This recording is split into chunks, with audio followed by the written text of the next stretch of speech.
आपने मान लो आलू का त्याग नहीं किया, या कोई भी भक्ष्य भी चीज है मान लो आपने उसका त्याग नहीं किया, लेकिन आप खाते नहीं हो। क्या समझ आ रहा है? आपने त्याग नहीं किया, हमारा आलू का त्याग नहीं, हमारा लहसुन का त्याग नहीं, प्याज का त्याग नहीं, या इससे भी जो गिरी हुई चीजें मांस मदरा का त्याग नहीं, त्याग नहीं कर सकते महाराज। हम मांस मदरा का भी त्याग नहीं कर सकते, नहीं कर सकते। त्याग करने से तो फिर क्या होगा कि कभी कहीं वो सेवन करने में आ गया तो बहुत बड़ा पाप लग जाएगा, क्योंकि त्याग करने के बाद में वो कहीं भोगने में आ गया तो उससे भी बढ़कर के पाप होगा। समझ आ रहा ना? ये एक पढ़े लिखे आदमी का एक और बढ़ चढ़ की अज्ञानता है। ये समझ आ रहा है? ये एक और एक कुतर्क सामने आ जाता है। मध्य मांस का त्याग करके अगर वो कहीं कभी सेवन करने में आ गया तो वह बहुत बड़ा पाप हो जाएगा, इसलिए हम उस मध्य मांस का त्याग नहीं करते हैं। ऐसे भी कई लोग हैं और इस धारणा से वो कोई नियम नहीं लेते हैं। आचार्य उनके लिए कहते हैं ये तुम्हारी बहुत बड़ी गलती है कि तुम ऐसा सोच रहे हो। मध्य मांस का जब तक आप त्याग नहीं करोगे तब तक आपके लिए उस त्याग के अनुसार आपके लिए उस चीज से दूर रहना हो नहीं पाएगा, और जब तक दूर रहना नहीं होगा तब तक आपके अंदर उसका पाप लगता रहेगा, उसका बंद होता रहेगा। समझ आ रहा है?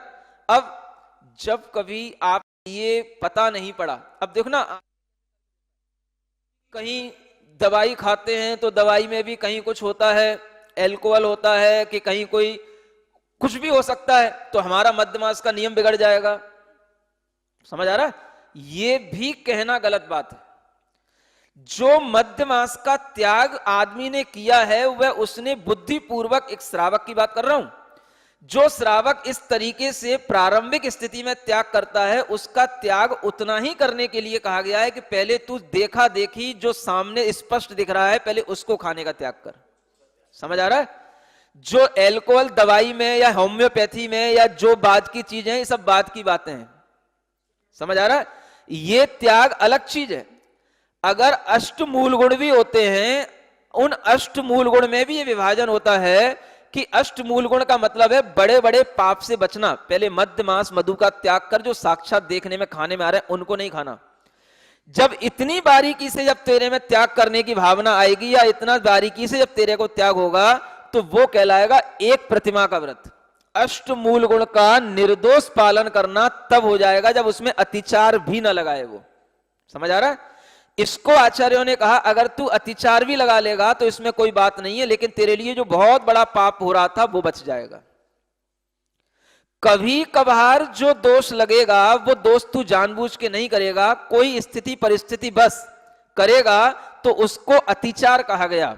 और उस अतिचार के लिए भी अगर तेरे को लगे कि मेरे को ये दोष लग गया तो उसका तू गुरु से प्रायश्चित ले लेना, तेरा उसके लिए दोष का निष्कासन हो जाएगा। ये विधि है। और इस विधि को आजकल लोगों ने कुतर्क के माध्यम से वैसा उल्टा बना दिया कि मैं नियम नहीं ले सकता, क्योंकि कभी भी अगर कभी मैं को बीमार पड़ गया, मुझे कोई दवाई खानी पड़ी तो उसमें कहीं कोई मांस या मदरा कुछ हुआ तो जो है मेरे लिए दोष लग जाएगा, इसलिए मैं ये दोष नहीं लगा सकता।